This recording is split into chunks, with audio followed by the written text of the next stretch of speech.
യുഎയിലെ പ്രധാന നഗരങ്ങളായ ദുബായിലും ഷാർജയിലും ഇറാൻ ആക്രമണം. ദുബായിലെ അൽബദയിലുണ്ടായ ഡ്രോൺ ആക്രമണത്തിൽ ഡ്രോണിന്റെ അവശിഷ്ടം വീണ കെട്ടിടത്തിന് തീപിടിച്ചു. അപകടത്തിൽ 4 പേർക്ക് പരിക്കേറ്റു. ഷാർജയിലെ അൽത്തുറായാൽ ടെലികോം കമ്പനിയുടെ ഓഫീസിന് നേരെയാണ് ആക്രമണം ഉണ്ടായത്. അപകടത്തിൽ ആർക്കും പരിക്കില്ലെന്നാണ് വിവരം. ദുബായ് തീരത്തെ എണ്ണ ടാങ്കറുകൾക്ക് നേരെയും ഡ്രോൺ ആക്രമണം ഉണ്ടായി. തീരത്ത് നിന്നും 34 നോട്ടിക്കൽ മൈൽ അകലെയായിരുന്നു ആക്രമണം നടന്നത്. ആളപായമില്ലെന്നാണ് വിവരം. ടാങ്കറിലുണ്ടായിരുന്ന 24 ജീവനക്കാരും സുരക്ഷിതരാണെന്നാണ് വിവരം. അണയ്ക്കാനുള്ള ശ്രമം തുടരുകയാണ്. കുവൈത്തിന്റെ എണ്ണക്കപ്പലായ അൽ സലാമിക്ക് നേരെയാണ് ആക്രമണം ഉണ്ടായത്. 3,19,660 ടൺ ഇന്ധനശേഷിയാണ് കപ്പലിനുള്ളത്. കപ്പലിൽ പൂർണ്ണമായും എണ്ണ നിറച്ചിരുന്നതിനാൽ ചോർച്ചയുണ്ടാകാൻ സാധ്യതയുണ്ടെന്ന് കുവൈറ്റ് പെട്രോളിയം കോർപ്പറേഷൻ വ്യക്തമാക്കി. അതേസമയം അമേരിക്കയ്ക്കും ഇസ്രായേലിനുമെതിരെ യുദ്ധത്തിൽ നൽകിയ പിന്തുണയ്ക്ക് ഇറാഖിലെ ജനങ്ങൾക്ക് നന്ദി രേഖപ്പെടുത്തിക്കൊണ്ട് ഇറാന്റെ പുതിയ പരമോന്നത നേതാവായ മുജ്തബ ഖമനിയുടെ പുതിയ സന്ദേശം പുറത്തുവന്നതായി റിപ്പോർട്ടുകളുണ്ട്. മുജ്തബ രേഖാമൂലമുള്ള സന്ദേശം അയച്ചതായി ഇറാനിയൻ മാധ്യമങ്ങൾ ഞായറാഴ്ച അറിയിച്ചു. മുജ്തബ ജീവിച്ചിരിപ്പുണ്ടോ എന്ന കാര്യത്തിൽ അമേരിക്കൻ പ്രസിഡന്റ് ഡൊണാൾഡ് ട്രംപ് സംശയം പ്രകടിപ്പിച്ചതിന് പിന്നാലെയാണ് അദ്ദേഹത്തിന്റെ പുതിയ സന്ദേശം പുറത്തു വന്നിരിക്കുന്നത്.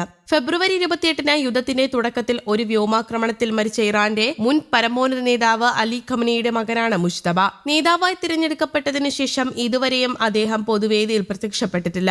ഇത് അന്താരാഷ്ട്ര തലത്തിൽ വലിയ ചർച്ചകൾക്ക് വഴിവെച്ചിട്ടുണ്ട്. രേഖാമൂലമുള്ള ഏതാനും പ്രസ്താവനകൾ മാത്രമാണ് അദ്ദേഹം ഇതുവരെ പുറപ്പെടുവിച്ചിട്ടുള്ളത്. അദ്ദേഹം നേരിട്ട് പ്രത്യക്ഷപ്പെടാത്തത് അദ്ദേഹത്തിന്റെ ആരോഗ്യസ്ഥിതിയെക്കുറിച്ചും എവിടെയാണ് എന്നതിനെക്കുറിച്ചുമുള്ള വലിയ ഊഹാപോഹങ്ങൾക്ക് കാരണമായിട്ടുണ്ട്. വ്യോമാക്രമണത്തിൽ ഏറ്റ പരിക്കുകളിൽ നിന്ന് അദ്ദേഹം സുഖം പ്രാപിച്ചു വരികയാണെന്ന് സ്റ്റേറ്റ് ടെലിവിഷനും ചില ഇറാനിയൻ ഉദ്യോഗസ്ഥരും സൂചിപ്പിച്ചിട്ടുണ്ട്. യുദ്ധത്തിൽ പരിക്കേറ്റ മുജ്തബ സുഖം പ്രാപിച്ചു വരികയാണെന്ന് ഇറാനിയൻ മാധ്യമങ്ങൾ അവകാശപ്പെടുമ്പോഴും അദ്ദേഹത്തിന്റെ അസാന്നിധ്യം പാശ്ചാത്യ രഹസ്യാന്വേഷണ ഏജൻസികൾ സൂക്ഷ്മമായി നിരീക്ഷിച്ചു വരുന്നുണ്ട്. തന്റെ സന്ദേശത്തിൽ ഇറാനെതിരെയുള്ള ആക്രമണങ്ങൾക്കെതിരെ വ്യക്തമായ നിലപാട് സ്വീകരിച്ചതിനും നമ്മുടെ രാജ്യത്തിന് പിന്തുണ നൽകിയതിനും പരമോന്നത മത നേതൃത്വത്തിനും ഇറാഖിലെ ജനങ്ങൾക്കും ഖമനി നന്ദി അറിയിച്ചു.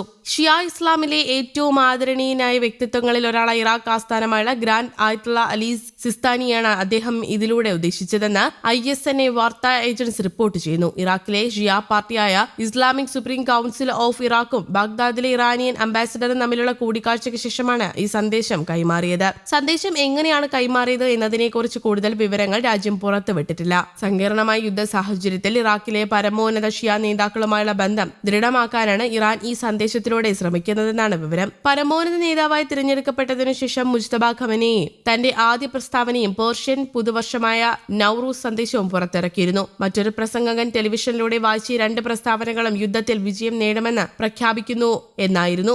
ഔദ്യോഗിക ചാനലുകൾ വഴി മാത്രം ആശയവിനിമയം നടത്തുന്നതുകൊണ്ട് പുതിയ നേതാവിന്റെ ആരോഗ്യനിലയെയും പ്രവർത്തനങ്ങളെയും സംബന്ധിച്ച് ഇപ്പോഴും ദുരൂഹതകൾ നിലനിൽക്കുന്നുണ്ട്. ഇറാനിലെ സ്റ്റേറ്റ് മീഡിയ മുജ്തബ ഖമനിയുടെ ചിത്രങ്ങൾ പതിവായി പ്രസിദ്ധീകരിക്കുന്നുണ്ടെങ്കിലും അവ പുതിയതാണെന്ന സൂചനകളൊന്നും നൽകാറില്ല. കൂടാതെ അദ്ദേഹത്തിന് സ്വന്തമായി ഔദ്യോഗിക ടെലഗ്രാം എക്സ് അക്കൗണ്ടുകളുമുണ്ട്. ഇറാനുമായുള്ള ചർച്ചകളിൽ വാഷിംഗ്ടൺ ഒരു ഉന്നത വ്യക്തിയുമായാണ് ഇടപഴകുന്നതെന്ന് US പ്രസിഡന്റ് ഡൊണാൾഡ് ട്രംപ് കഴിഞ്ഞയാഴ്ച പറഞ്ഞിരുന്നു. എന്നാൽ അത് പരമോന്നത നേതാവല്ലെന്നും അദ്ദേഹം വ്യക്തമാക്കിയിരുന്നു. നമ്മൾ ആ മകനിൽ നിന്ന് ഒന്നും കേട്ടിട്ടില്ല, അദ്ദേഹം ജീവനോടെയുണ്ടോ എന്ന് നമുക്കറിയില്ലെന്നും ട്രംപ് പറഞ്ഞിരുന്നു.